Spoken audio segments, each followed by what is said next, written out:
বন্ধুরা, একবার টুনি ও তার ছানা নদীর পাড়ে বসেছিল। কিছুক্ষণ পর টুনির ছানা সেখান থেকে উড়ে চলে যায়।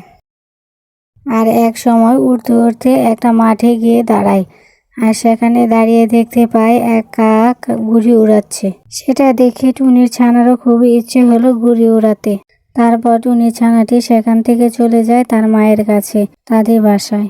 আম্মু আম্মু আম্মু, মাঠে দেখে এলাম কাক মাসি ঘুড়ি উড়াচ্ছে, আমিও ঘুড়ি উড়াতে চাই। তুমি কি ঘুড়ি উড়াতে পারবে? তুমি তো সোতায় ধরে রাখতে পারবে না।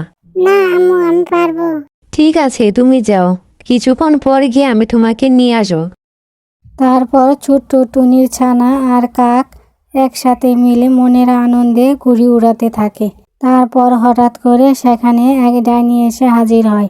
হা হা হা, আমি তোদের ঘুড়িগুলা ছিঁড়ে দেব, তারপর তোদেরকেও খেয়ে ফেলবো।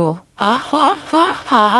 এই বলে ডাইনির মুখ থেকে বাতাস বের করতে থাকে। তখন ঘুড়ি দুটো ছিঁড়ে যায়। ডাইনি যখন কাক আর টুনির উপরে আক্রমণ করবে, আর তখন কাক একটা জাদুর কাঠি নিয়ে ডাইনিকে আক্রমণ করে। তখন ডাইনিও সেখানে মারা যায়। টুনিও সেখানে চলে আসে।